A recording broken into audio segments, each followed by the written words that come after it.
గుడివాడ అమర్నాథ్ మాట్లాడుతున్నారు. ఇప్పుడు లైవ్ చూద్దాం. సాధించినట్టుగా గొప్ప చెప్పుకునేటువంటి కార్యక్రమం ఆ నెంబర్లు చూపించి ముఖ్యమంత్రి గారు కొడుకు చెప్తా ఉన్నారు. అడిగితేనేమో నేను స్టాన్ఫర్డ్, నేను సిఎంయూలో చదువుకున్నానని చెప్పి. అదే చదువుకున్నవాడికి చదువుకున్నవాడికి తేడా అదే. మీ తండ్రి గారు వారికి ఉన్నటువంటి అవకాశాలు, వారి సహచరులు, వారి స్నేహితులతో మీరే నిన్న మొన్న ఎక్కడో మాట్లాడినప్పుడు చూసా. నాకు మన రాష్ట్రంలో మన దేశంలో ఉన్నటువంటి చదువులు వచ్చి రాలేదు, విదేశీ చదువులే నాకు వచ్చొచ్చాయని చెప్పి లోకేష్ గారు మాట్లాడుతూ ఏదో సందర్భంలో చెప్పారు. అవును, ఇక్కడైతే చదువుకోవాలి, అక్కడైతే చదువు కొనుక్కోవచ్చు. అది కొనుక్కున్నారు కాబట్టి మీకు సర్టిఫికెట్లు, పెద్ద పెద్ద కాలేజీల పేర్లు చెప్తారు. పెద్ద పెద్ద చదువులు, పెద్ద పెద్ద కాలేజీల పేర్లు చెప్తే సరిపోదు. వాస్తవాలు, నిజాలు ప్రజలకు చెప్పేటువంటి కార్యక్రమం ఆ ధైర్యం చేయండి.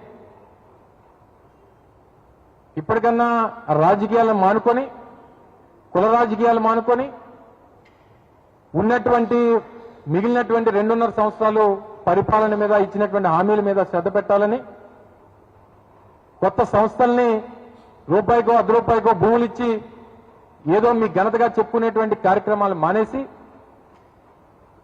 అలా దోచిపెట్టడం మానేసి కొత్త సంస్థల్ని రాష్ట్రానికి రప్పించేటువంటి దానికి కృషి చేయమని, తద్వారా ఈ రాష్ట్రంలో యువతకు ఉపాధి కల్పించేటువంటి దానికి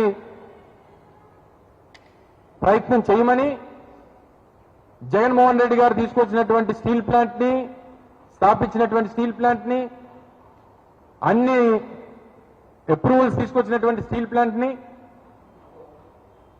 2 సంవత్సరాలు పూర్తిగా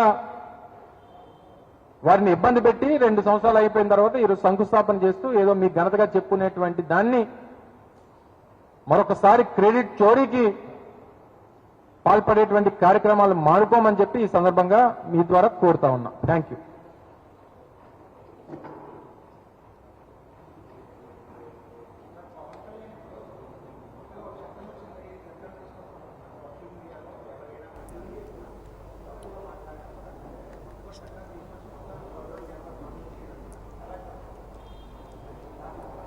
అంటే వారికి ఓన్లీ 2 పార్టీలకా, తెలుగుదేశం జనసేనకా, అందరికీ? ఆంధ్రప్రదేశ్ తీసుకొచ్చారా? నేనైతే ఎక్కడ చూడలేదు. తీసుకొస్తారు.